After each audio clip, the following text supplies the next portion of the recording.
Hello, everybody. Welcome back to another video. This is Storm, the commissioner of the SADL, and we're have a shorter video today, a little shorter than my usual content because this video is just going to be a quick look at the current standings for the SADL as we currently sit in the season. A lot of my other videos have been either like live commentary of my games or of course the weekly reviews. So those are just mostly like looking at certain games, and it doesn't really talk about the overall state of the league as it currently is. So I kind of want to make this video to sort of look at that and show everybody the standings and just kind of talk about the future of the season, the rest of the season, how it's going to play out for those who don't know, who maybe are outside of the league watching. Anyways, the season is 10 weeks long. We've obviously played through 3 weeks. Our fourth week matches are coming up here in a few days. So there's still a lot of time left in the season. Our playoffs are we basically be 3 weeks, 3 rounds, 3 weeks. Top six seeds will make the playoffs. Third seed will play sixth seed. Fourth seed will play fifth seed, and then the first seed will then have a choice of the remaining two opponents to pick to play, and then the second seed will be given the remaining person. So that's how the playoffs will work. So top six go on. The rest obviously go home. So as you can see right here, I have these standings are up to date. They're current. We have the records. We have their differentials. Past this, we have other tiebreakers. I don't have them listed. We have head to head, and we have strength of schedule. I've yet to calculate strength of schedule just because it's very early on in the season, and it really doesn't matter as much, especially because it's the fourth tiebreaker. So I don't have that calculated, and also I don't even think any of these teams, like these teams right here, we have like as you can see right here, I don't even think they've played each other. So the head-to-head tiebreaker almost isn't even relevant at this point. So obviously, strength of schedule would determine these, but I haven't calculated that because, like I said, it's not super important. So we're just going to look at and talk about basically how the standings are currently through 3 weeks, and just basically how things can play out. Essentially, not really get too in depth. I'm not gonna like sit here and just talk about each team and like go look at the roster and say what this is what the schedule and say this is what the rest of the this team isn't or is going to make it. That's not what this is. It's not like an analysis. It's just talk about what's here.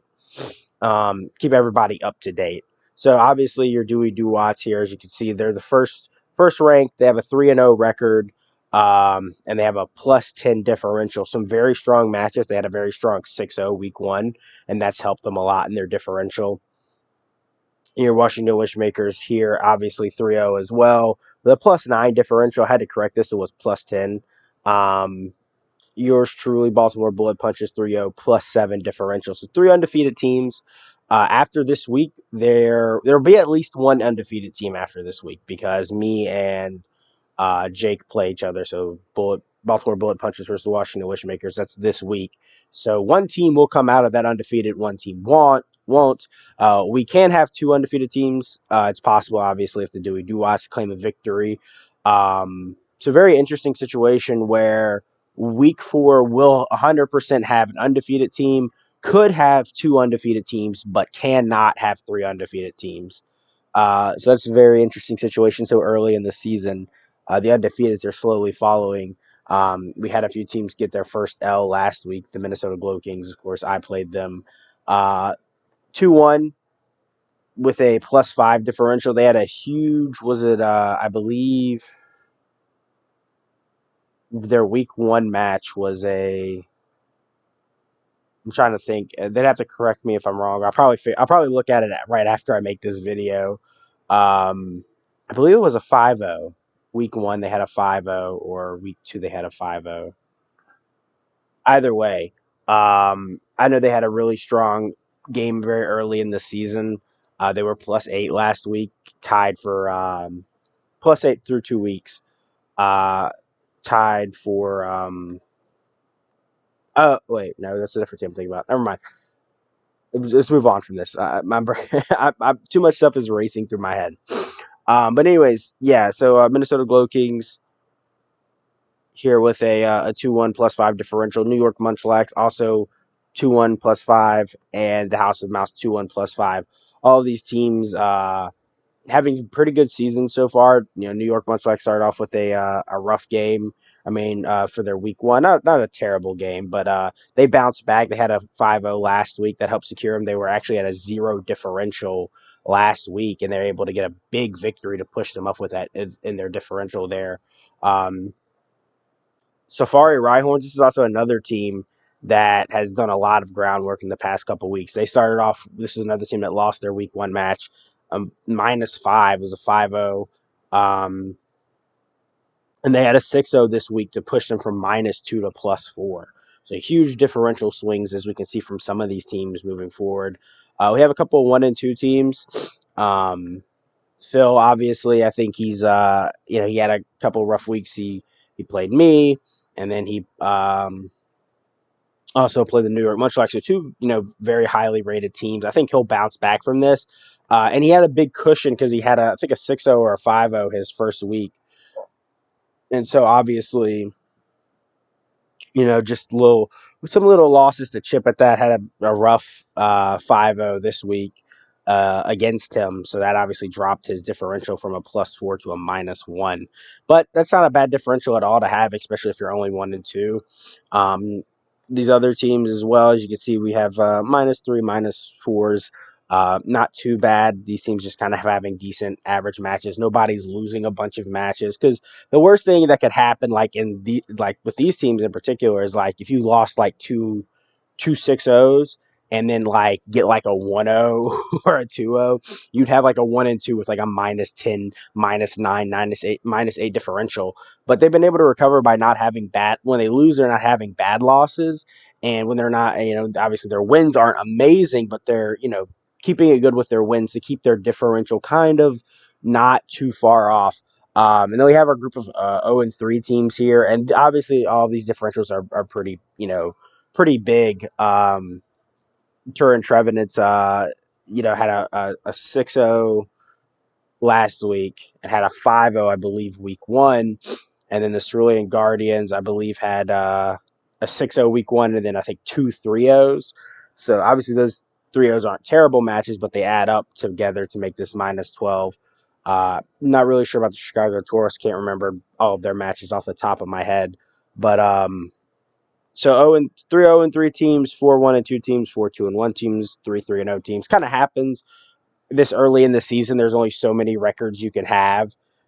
So you can't. There's not like a lot of diverse records. Obviously, there's only 4 options. You played 3 matches, so you can either be undefeated, winless, 1-1, 1-2. That's basically all you have. Your only options.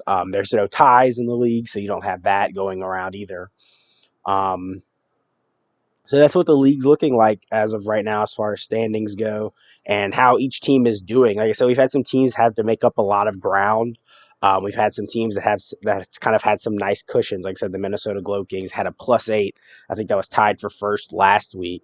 Had a 3-0, so they only dropped. So now they're the fifth, or actually fourth seed, top of the 2-1s. Although, like I said, strength schedule I haven't calculated, so maybe this lineup is a little different. Basically, people aren't moving more than a place or two if I did actually calculate things like strength of schedule. Like I said, I don't think there's been any head-to-heads to determine anything. A lot of these teams that have tied records haven't played each other. Um, so that's sort of a non-factor moving forward. And like I said, 7 weeks left, a lot of time to make playoffs. Um, it's very possible that we see the same teams remain at the top. Like I said, we're going to have one team. We're going to have one less undefeated team 100% next week. Because me and the Wishmakers play. We're both undefeated, both 3-0. So there will be one less undefeated team next week. That's for sure. So there are a lot of changes that can happen. That a lot of good teams play each other this week. There's still some great, phenomenal matchups. I believe. Actually, yeah, New York Munchlax, Minnesota Glow Kings, they both play each other. That's two very good teams, and one team's going to walk out of that with a 500 record. And it's crazy to think. I don't think any of those teams are like not necessarily bad enough. What's the word I'm looking for? I believe that they're better. They would be better than their record, right? Uh, After that match, having a 500 record, I think they would be better than that 500 record. But they play each other early, tough games early. I think I would say I've had like a pretty decently tough schedule to start off my season. I played Phil. I played Board Addict. I'm playing Jake. I think those are all three phenomenal players, and I'm going to play all of them. Even the King City Kingdras, that was still a very tough week for me. I only came out of that with a 2-0. So a lot's going to happen in the season. It's a very because it's only a 14-man league and it's only a 10-week match. You're playing everybody, all but three people in the league. So there's a high chance you're going to play a lot of really good players um, in the league, play a lot of really good teams, right? So that always happens.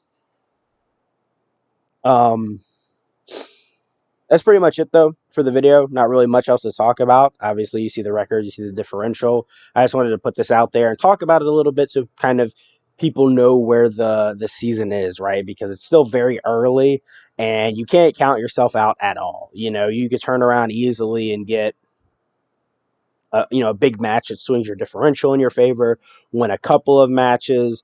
Obviously record's more important than differential.